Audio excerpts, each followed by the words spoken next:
Now let's discuss the Surangama Sutra.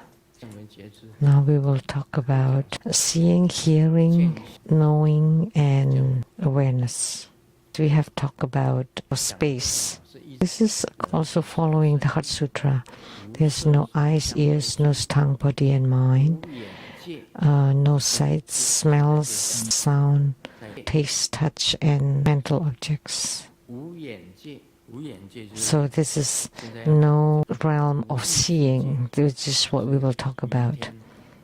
And then tomorrow we will talk about there's no realm of the consciousness. So what we will talk about is about the faculty of seeing, hearing, and knowing, and perceiving. Sakyamuni Buddha said, Ananda, the perceiving did not exist. So it exists because of form and emptiness. So when you see the material world, when you see emptiness, then the faculty of seeing exists. For example, you're now in Jetavana Grove or Ananda Pinika. In the morning, it is bright. In the evening, it is dim. When you see the sun rises, then it's bright. And at night, it becomes dark. And at midnight, the bright moon brings light, while the dark moon brings darkness. So if the moon is bright, you can still see some light. When there is no moon, then it will be completely dark. You can either see brightness or darkness. It is through your seeing that distinctions like light and dark are discerned. Because you have that discernment, then you start to differentiate or discriminate. All your perception and light and darkness or the space. So is your seeing one with light, darkness, and empty space or not? Are they the same or not the same? Are they different or not different? After asking the question, Sakyamuni Buddha said, Ananda, your perception will fundamentally one with light, darkness, and space. If they were together, then light, darkness, space, and seeing would be together. But the case is that when there is darkness, there is no brightness. When there is brightness, there is no darkness. If it were one with darkness, then light disappears. If you see light, then darkness disappears. If it ceases, how could it perceive light or dark? So all that you see does not arise nor cease. How can it be one with them? Oh, this is so worthy. If the essence of seeing was separate from light, darkness, and space, then apart from this, what form would the seeing have? Without light, darkness, or emptiness, the nature of seeing would be like tortoise hair or rabbit horns, utterly non-existent. If you abandon brightness and darkness, then it's the same as you abandon empty space. If you're apart from brightness, darkness, and empty space, then you have no seeing or any perception.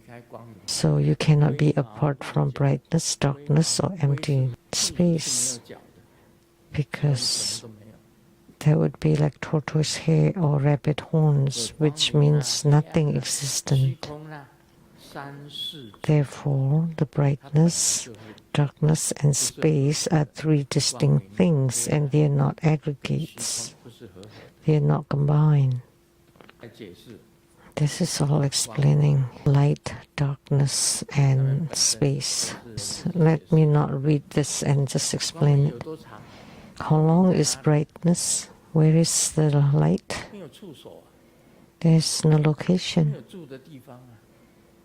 They don't abide anywhere. And no form. Is it round? Is it long? Is it wide? Is it narrow?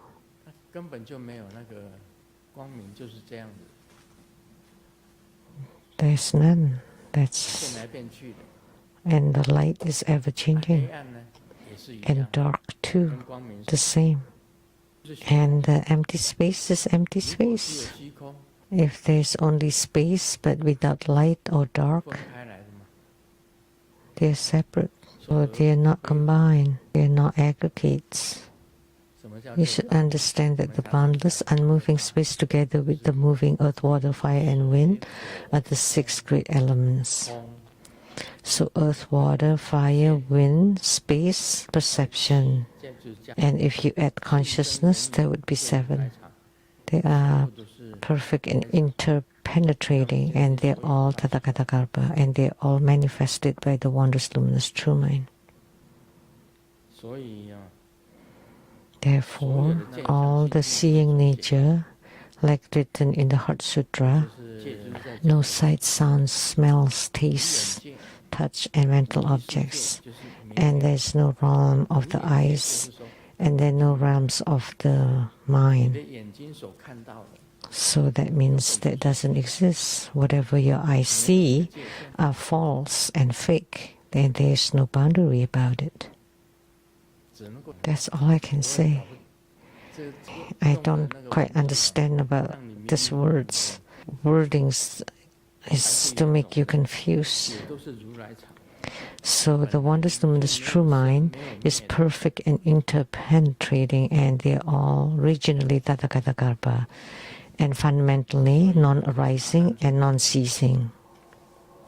Ananda, you don't know that the nature of seeing, hearing, and knowing are Tathagata. And are they arising? Are they ceasing? Are they the same? Or are they different? They're not arising, they're not ceasing, they're not the same, and they're also not different. You have never understood that in the Tathagata, the nature sees the luminous awareness, and the essence of awareness is luminous seeing. It is pure, intrinsic, and pervades the entire Dharma realm, manifesting in accord with the minds of sentient beings and the capacity to perceive. Just as the single faculty of sight can perceive the entire Dharma realm, so too can hearing, smelling, tasting, touching, sensing, and knowing. Each with its wondrous function, luminous and pure, pervading the entire Dharma realm, filling all directions and emptiness. How could they be confined to any specific location? According to karma, it manifests, and yet the ignorant of the world are deluded, mistaking it for causation or inherent nature. All such notions arise only from the discriminating mind, mere words and speech without true meanings. So after all these words, light and dark have no fixed location, no area or boundary, no form. Whatever you see, the same with darkness. There is no location or area and no form. Is it round, square, rectangular? None of those. They're all non-existent and empty, and they are neither aggregates nor causes and conditions.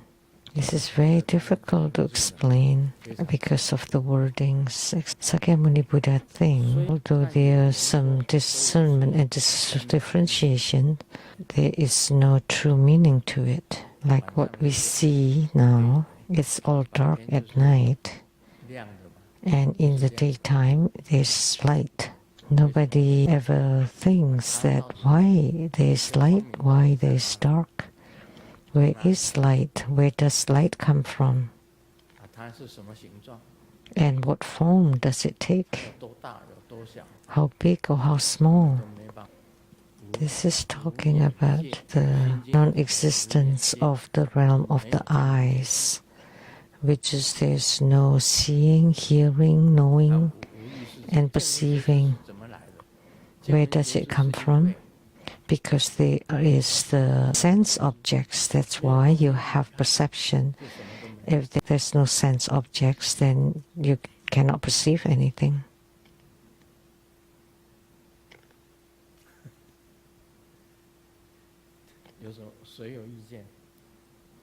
Anybody has some opinion?